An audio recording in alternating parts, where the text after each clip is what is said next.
Bonjour à tous et à toutes, ici Nicolas de Montréal. Nous sommes lundi, le 1er juillet. Et en cette journée de congé, j'ai décidé d'avancer encore plus sur la correction de mon nouveau livre, qui va s'intituler Être heureux pour pouvoir aimer.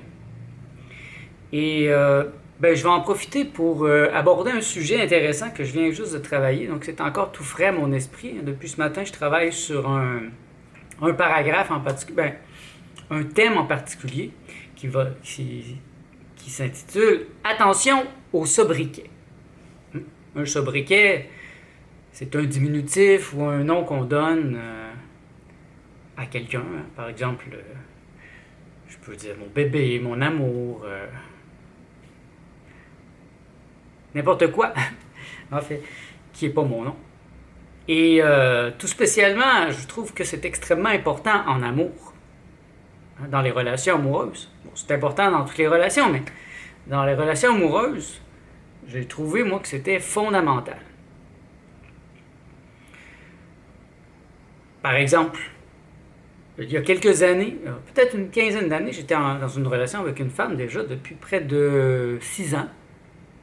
Et là, j'étais en train de lire les livres de Carl Gustav Jung. Et c'est là que j'ai trouvé son principe. Il portait attention aux sobriquets, les noms qu'on donne aux gens qu'on aime. Et là, je dis, OK, je vais l'appliquer dans ma vie. Et là, j'ai remarqué que ma compagne de l'époque m'appelait toujours bébé ou bien cutie. Mais j'entendais jamais mon nom. Et bien là, je lui en ai parlé. Je lui ai dit, regarde, tu m'appelles jamais Nicolas. Moi, je suis pas un bébé. Je cherche pas une mère. Ma mère, elle a joué son rôle et puis tout va bien. Et donc, je cherche pas vraiment à être infantilisé.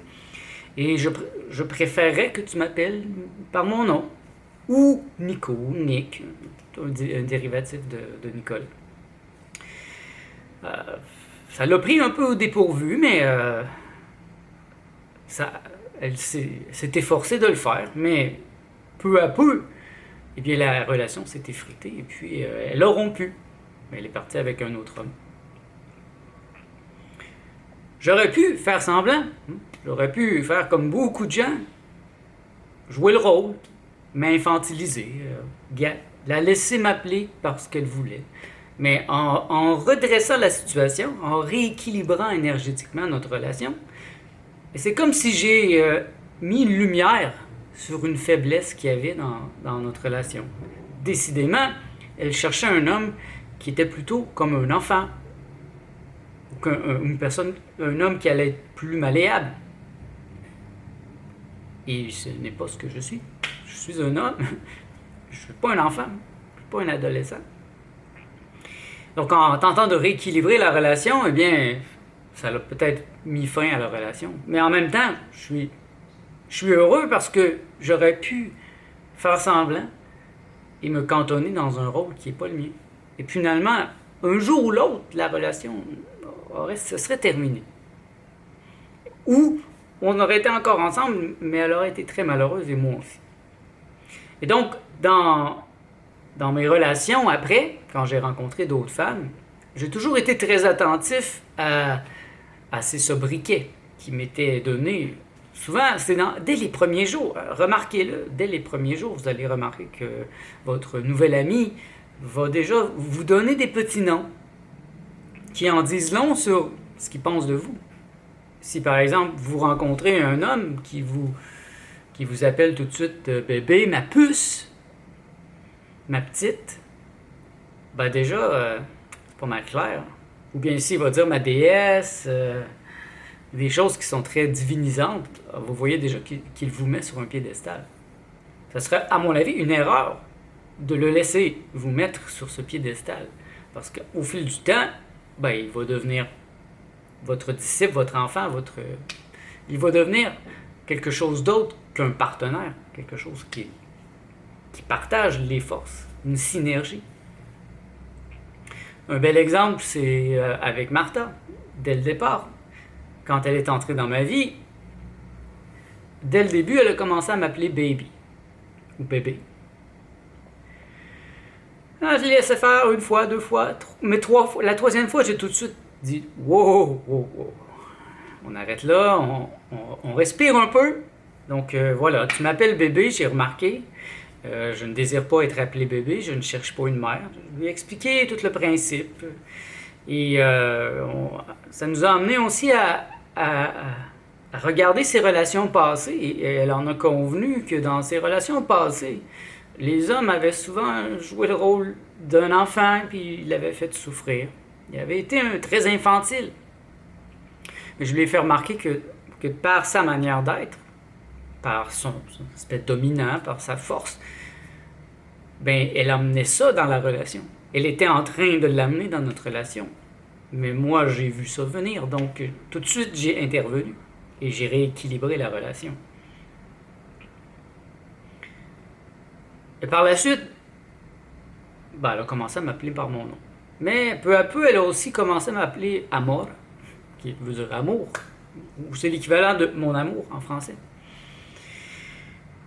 Puis au début, je me disais, c'est pas si grave que ça, c'est pas problématique, amour, ça me diminue pas. Mais je me suis rapidement rendu compte qu'elle m'appelait amour 200 fois par jour, et puis jamais j'entendais mon nom. Alors là, j'étais devenu un objet. Parce que mon amour, en français, c'est mon amour, donc on voit que c'est une possession, mon amour. En espagnol, c'est amor, donc c'est moins évident, c'est des petits mots cachés, mais tout de même en français, c'est mon amour, mon objet.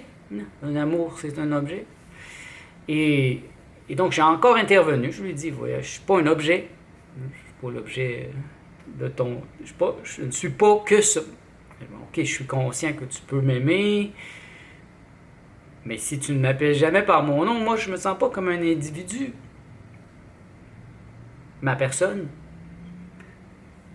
elle est importante parce que je considère que c'est par la personne que l'éveil passe. Ça prend un ego fort pour être spirituellement fort, pour être tout simplement. Et si je laisse n'importe qui m'appeler n'importe comment, ben peu à peu, ben ça donne des résultats. Qu'elle m'appelle comme ça pendant un mois, 2 mois, il n'y a pas vraiment de problème, mais si pendant des années, comme dans ma première relation dont je vous ai parlé, pendant des années, cette femme m'appelle bébé, ben, et que ce n'est pas mon rôle, et on en est venu à un problème. Alors que si j'avais examiné ça dès le départ et je l'avais averti, peut-être que ça aurait rééquilibré la relation, ou peut-être qu'elle serait partie plus tôt aussi. Et donc pour ça, maintenant, je ne laisse personne imposer ça sur moi. Et surtout en amour. Parce qu'en amour, c'est pernicieux. Parce qu'on est parce que je vis avec ma compagne. Donc si à chaque jour, je laisse une personne aussi proche de moi me dépersonnaliser, me banaliser, ou dans certains cas me diminuer, bien c'est sûr que la relation, ben, elle n'est plus égale à égale. Et puis, bien sûr, ça affecte la sexualité. Comment une femme qui se sent la mère de son mari va vouloir avoir du désir sexuel envers lui. Bon, à moins que ça soit un peu fétiche, ce qui est possible. Mais dans la majorité des cas, le désir sexuel s'estompe. Moi, j'ai entendu des hommes appeler leur femme maman. Et je trouve ça terrible. Qu'est-ce que ça veut dire? Ça veut dire que l'homme est extrêmement infantile. Ça, c'est généralement des vieux couples qui ont eu des enfants.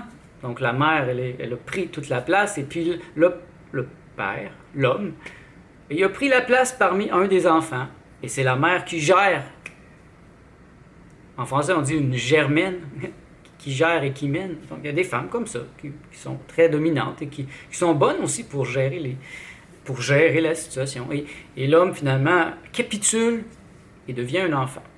L'inverse est aussi possible. Moi, j'ai surtout entendu des hommes dire « maman ». Et ça, je trouve ça terrible. Et c'est facile pour moi de constater qu'il n'y a plus de relations sexuelles dans ces couples-là, ça peut être une belle amitié.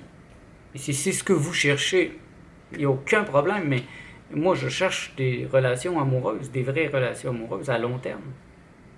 Des relations multiples, simultanées. Pas juste de l'amitié, de l'amour asexuel. Je pense que c'est important, la sexualité. Et c'est évident qu'après plusieurs années, il y a un essoufflement, mais si de manière pernicieuse, j'ai laissé mes compagnes me diminuer ou m'infantiliser, ou peu importe le nom qu'elles ont utilisé, et c'est sûr que je suis un peu coupable. Alors que là, dans le cas présent, eh bien, dès le départ, par exemple avec Martha, j'ai gardé la relation énergétiquement forte. Et ça arrive parfois que je suis obligé de l'avertir, de dire, regarde, mon nom c'est Nicolas. Mais c'est devenu une belle habitude chez elle. Elle m'appelle par Nicolas. Et vous pouvez voir ça aussi dans les relations parents-enfants. Comment vous appelez vos enfants? Si vous l'appelez mon petit biscuit, ma petite puce, j'ai vu des choses terribles. Ma petite grenouille, Moi, si j'avais un enfant, j'appellerais par son nom. Ou si j'avais à lui donner des sobriquets, je ferais très attention. Parce que si j'appelle mon enfant mon petit coco, ben ça va être un gros coco quand il va être grand, je pense. Ben, si on répète ça, si je répète ça 100 fois par jour, au lieu de lui donner son nom. Je suis allé chez des amis dernièrement et j'ai été extrêmement surpris, heureusement surpris, de voir que l'enfant qui a 3 ans appelait sa mère par son nom et son père par son nom. C'est une des premières fois que j'ai vu ça. Parce que généralement, l'enfant a le sentiment de posséder, donc on va dire maman, papa, ma maman, mon papa. Et par exemple, dans ma famille, mes sœurs appellent tous ma mère, maman, ou maman, en québécois, mais maman. Et puis, bien, tous les enfants de mes sœurs, appellent toutes ma mère abuelita, qui veut dire grand-maman en espagnol. Et donc, ma mère, c'est une mère. C'est un rôle de mère. Et puis, il y a quelques années, moi, j'ai commencé à l'appeler Véronique. Je me rappelle encore la première fois que je parlais avec elle, puis j'ai dit « Salut, Véronique ». Elle était vraiment surprise. Elle est partie à rire. Elle trouvait ça drôle. Elle était même un peu décontenancée. Mais c'était conscient de ma part. J'essayais d'appliquer ce principe dont je vous parle.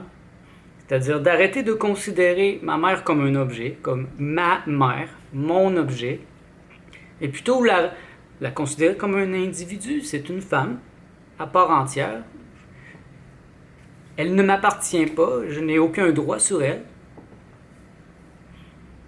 Et je suis encore le seul à l'appeler comme ça. Mais pour moi, c'est important. Je lui donne un pouvoir personnel. Je la ramène vers ce qu'elle est. Avant d'être une mère, vous étiez une femme. Avant d'être un père, vous étiez un homme. Et rappelez-vous votre relation. Au début, il y avait de la passion, il y avait de l'intensité. Et puis là, les enfants sont arrivés et puis vous êtes devenu quelque chose d'autre. Mais ce n'est pas obligatoire, à mon avis. Je pense qu'on peut rester conscient, comme ce petit garçon qui appelle ses parents par leur nom. Et j'en faisais part à la mère. Et la mère me dit, c'est très conscient de notre part. On ne l'aurait pas laissé l'appeler par maman ou papa. Mais c'est de lui-même qu'il nous a appelés comme ça. Donc c'est un thème sur lequel je suis en train de travailler depuis ce matin dans mon livre. C'est des thèmes, donc ce thème-là est très important dès le moment où je l'ai trouvé dans le livre de Carl Gustav Jung. Je me suis rendu compte que c'est un game changer. Ça change complètement les relations. Donc ainsi, je ne laisse pas les autres me définir, me placer comme un objet, me bouger, me banaliser. J'ai vu, quand je jouais dans les parcs, c'était arrivé souvent que j'entendais des gens appeler leur ami « Hey, le gros !» C'est typiquement québécois. « Hey, le gros puis la personne n'était pas nécessairement grosse, mais c'est une manière de désidentifier. Moi, j'accepterais pas une amitié de quelqu'un qui m'appelle Hey le gros.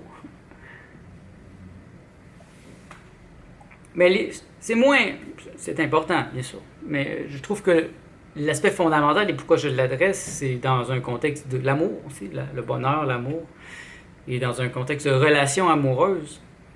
S'il y a une perte de contrôle, ben, comme dans ma première relation dont je vous ai parlé, je suis un peu coupable. Inconsciemment, je ne savais pas, moi. J'étais jeune et j'ai laissé les choses aller comme ça. Mais quand j'en ai été informé, quand j'ai pris conscience de ce phénomène, j'avais à peu près 28 ans, ben là, j'ai intervenu tout de suite et vous voyez, ça l'a changé la relation. Pour moi, ça l'a rééquilibré. C'est-à-dire que ça l'a ramené sur un juste équilibre.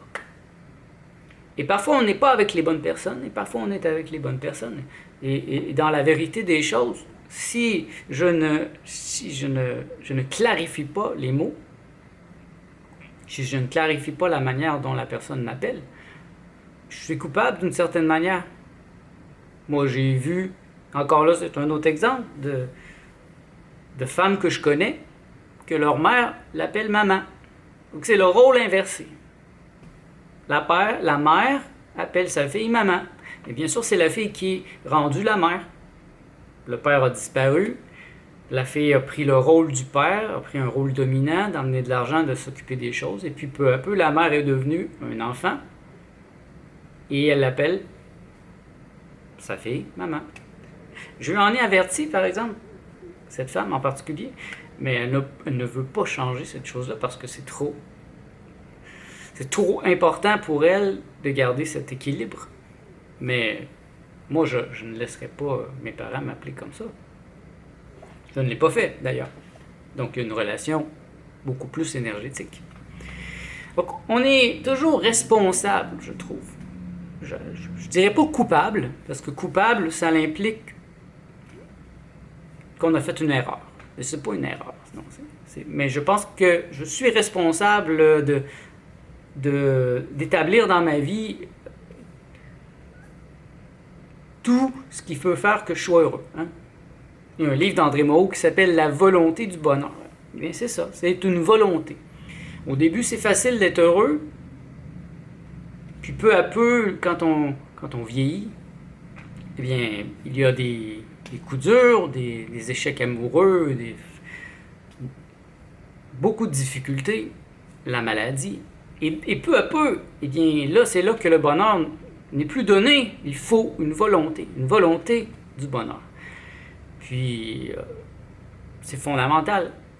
Si je veux être heureux, ben, je veux avoir des relations énergétiques dans ma vie. Les relations énergétiques, pour moi, ça veut dire que c'est pas basé sur l'émotionnel. L'émotionnel, c'est dans le temps, le passé, le futur. Donc, si je suis avec Martha, par exemple, présentement, c'est que je me sens en harmonie profonde avec elle. Je me sens bien, je me sens heureux en sa présence. Je suis heureux de sa présence dans ma vie. Si je suis émotionnel, là, ça peut dire « Ah, je suis avec elle parce que je veux pas être toute seule, je serais jamais capable de rencontrer d'autres femmes. » Et là, il y a plein d'anxiété. Et si je me projette dans le futur ou dans le passé, c'est pas nécessairement bon pour moi. Ici, maintenant. Ici, maintenant. Je suis heureux ici, maintenant. Et j'observe la manière que les gens m'appellent, me nomment. Et je peux intervenir si c'est important. Il m'était arrivé de dire à un certain point à une femme qui avait un problème avec sa mère, et c'était une tension constante. Il y avait une grande agressivité entre les deux, et puis j'ai remarqué qu'elle l'appelait maman. Hein, maman, maman, maman. Puis quand elle parlait avec elle, c'était maman, maman, maman. Et je lui ai dit, pourquoi ne pas tout simplement arrêter de l'appeler maman? Parce que c'est pas ton objet, elle ne t'appartient pas. Puis commence à l'appeler par son nom. Déjà, ça va t'obliger à reculer d'un pas, de te rendre compte que ta possessivité, que le fait que tu considères cette personne comme ton objet, Donc, elle doit faire tout ce que tu désires, tout ce que tu veux, parce qu'elle t'appartient. Et en changeant ça, ça a changé la relation. Et ça a fonctionné. Moi, je vois un changement très radical dans leur relation. Par un petit détail. Elle n'a pas cessé de l'appeler maman. Mais quand je lui ai fait part de ça, ça a fait un déclic en elle. Mais si elle voulait le pousser au maximum, elle pourrait faire comme moi et appeler sa mère par son vrai nom. Et là, à mon avis, il y aurait une relation entre deux êtres humains. Et non une fonction, un peu comme un robot, hein, comme la mère qui est comme un robot, qui fait tout pour la personne. Puis qui doit toujours dire oui. Moi, je suis contre cet aspect. Je ne suis pas un objet, je ne me laisse pas placer. Donc, si j'avais des enfants, je les aurais habitués à m'appeler par mon nom. Même si parfois, ils voudraient m'appeler papa, mais dans la majorité des cas, ils m'appelleraient par mon nom. Ils me considéreraient comme un individu. Et ça, je pense que c'est fondamental dans le bonheur. Dans mon bonheur, je trouve ça fondamental. Et voilà, c'est ce que je voulais partager avec vous. Je serais vraiment intéressé de savoir ce que vous en pensez. Si vous avez des exemples aussi, notez-les ici. Ça va me faire plaisir d'en entendre et je pourrais même les utiliser dans mon livre. Il y en a parfois qui sont complètement fous. Des exemples de gens qui utilisent des sobriquets qui n'ont aucun sens. Donc, allez-y, écrivez-les pour moi. Ça va me faire plaisir de les lire. Donc, merci d'être à l'écoute. On se revoit dans le prochain vlog.